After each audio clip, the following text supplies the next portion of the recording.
नमस्कार दोस्तों, कल पार्लियामेंट में सरकार ने ये वन नेशन वन इलेक्शन का बिल इंट्रोड्यूस करवाया। इंट्रोड्यूस करवाने के बाद कल जो वोटिंग हुई उसमें 269 वोट 269 वोट सरकार के पक्ष में गिरे और 198 वोट जो कि सरकार के विपक्ष में गिरे। किस प्रकार से कि जो ये बिल जो इंट्रोड्यूस करवाया था, खाली इंट्रोडक्शन था, कल बिल पास नहीं किया। सिंपल मेजोरिटी से सरकार ने इंट्रोड्यूस बिल को करवा दिया, सरकार ने सदन की जानकारी में डाल दिया।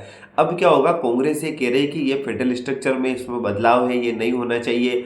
और 1969 के बाद से वन नेशन वन इलेक्शन नहीं हुए हैं। अलग अलग राज्यों की स्थिति अलग अलग है, लेकिन सरकार का कहना है कि एक साथ वोट होंगे तो देश की जीडीपी बढ़ेगी और कहीं ना कहीं देश का पैसा बचेगा। ठीक है मित्रों, अब जो विपक्ष है ये कह रहा है कि ऐसा नहीं होना चाहिए। अब सरकार देखो, कल अगर मान लीजिए कि कल को, अगर उदाहरण के लिए कि कल को ही वोटिंग हो जाती है इसके बारे में, कल ही लोकसभा में बिल पास कराना होता, तो 543 मेंबर है टोटल। 543 में से गवर्नमेंट को 302 बहुमत चाहिए, क्योंकि ये संविधान में संशोधन हो रहा है और संविधान में संशोधन करने के लिए 2/3 बहुमत चाहिए। तो गवर्नमेंट को कहीं ना कहीं 362 के लगभग सीटें चाहिए। अब 362 सीट तो है नहीं, 240 बीजेपी के पास है, इनके अलायंस मिला के 293 हो रहे हैं, जिसमें जेडीयू और दूसरी पार्टियां हैं वो आगे आंध्र प्रदेश की।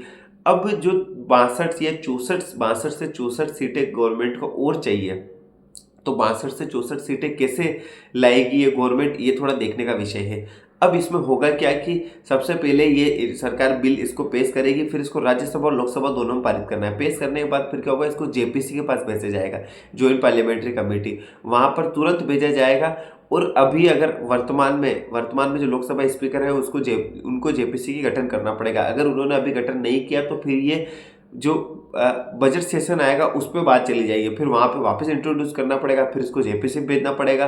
तो अभी सरकार के पास 2 दिन का समय है, लोकसभा स्पीकर के पास। अगर उन्होंने जेपीसी का गठन कर दिया तो जेपीसी के गठन में क्या होगा, 31 मेंबर होते हैं, 31। तो 31 मेंबर में ये होता है कि जिसके सदस्य ज़्यादा होते हैं उसके जेपीसी में ज़्यादा मेंबर होते हैं, वो लोकसभा राज्यसभा दोनों से चुने जाते हैं।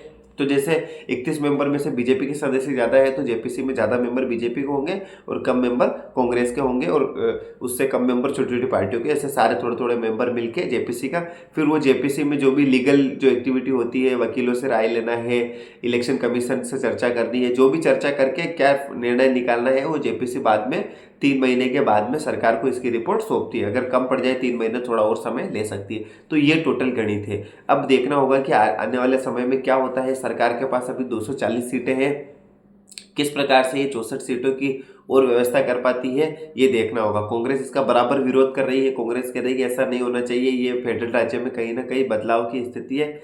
अब देखता है आने वाले समय में क्या होता है। वीडियो को देखते रहने के लिए धन्यवाद। नमस्कार।